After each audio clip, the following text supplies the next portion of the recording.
press the bell icon on the YouTube app and never miss another update. সকলকে welcome করছি NH TV Bangla presents বায়োগ্রাফিতে।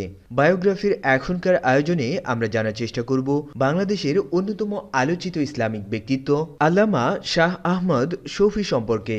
আর ভিডিওটি শুরু করার আগে অবশ্যই আমাদের চ্যানেলটিতে সাবস্ক্রাইব করে বেল আইকনটিতে প্রেস করে দিতে ভুলবেন না। সেই সাথে আপনার কোনো রিকোয়েস্টেড ভিডিও অথবা মতামত থেকে থাকলে সেটি কমেন্ট সেকশনে জানিয়ে দিতে পারেন।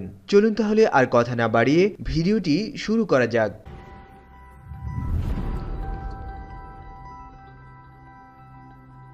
আল্লামা শাহ আহমদ শফী, যিনি বাংলাদেশের একজন বিশিষ্ট ইসলামী চিন্তাবিদ এবং বাংলাদেশ কওমি মাদ্রাসা শিক্ষা বোর্ড এর চেয়ারম্যান। এছাড়াও তিনি দারুল উলুম মঈনুল ইসলাম মাদ্রাসার মহাপরিচালক এবং চট্টগ্রামের হাটহাজারী থেকে পরিচালিত সংগঠন হেফাজতে ইসলাম বাংলাদেশের আমির হিসেবে দায়িত্ব পালন করছেন। আহমদ শফীর জন্ম 1920 সালে চট্টগ্রামের রাঙ্গুনিয়া থানার পাখিয়াটিলা গ্রামে।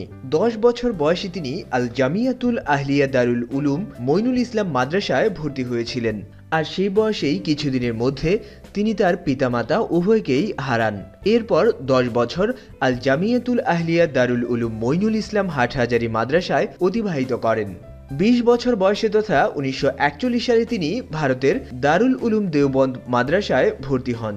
ব্রিটিশ বিরোধী আন্দোলনে আলেমদের কাছে দুর্গ হিসেবে পরিচিত ছিল এই মাদ্রাসাটি। ওই সময় তিনি সৈয়দ হুসাইন আহমদ মাদানির হাতে বায়াত গ্রহণ করেন। আল্লামা আহমদ শফী একাধারে 4 বছর অধ্যয়ন ও বিশ্ববিখ্যাত ধর্মগুরুদের পদাঙ্ক অনুসরণের মাধ্যমে হাদিস, তাফসির, ফিকহশাস্ত্র বিষয়ে জ্ঞান অর্জন করেন। তিনি আল্লামা মাদানির প্রতিনিধি হয়ে ভারত থেকে বাংলাদেশে আসেন। এরপর চট্টগ্রামে আল জামিয়াতুল আহলিয়া দারুল উলুম মঈনুল ইসলামে শিক্ষক হিসেবে নিযুক্ত হন। 1407 হিজরি সনে তিনি এর মহাপরিচালকের দায়িত্ব গ্রহণ করেন। বর্তমানে মহাপরিচালকের পাশাপাশি শাইখুল হাদিসের দায়িত্ব তিনি পালন করে চলছেন। অনইসলামিক কর্মকাণ্ড বন্ধ ও ইসলামী প্রচারণার জন্য আল্লামা শফী হেফাজতে ইসলাম বাংলাদেশ নামে একটি অরাজনৈতিক সংগঠন প্রতিষ্ঠা করেন। ভারতে বাবরি মসজিদ ধ্বংস, ফারাক্কাবাদ, তসলিমা নাসরিন ইস্যু, সরকারের ফতোয়া বিরোধী আইনের বিরুদ্ধে আন্দোলনে তৎকালীন সময়ে আল্লামা শফী ছিলেন প্রথম সারিতে।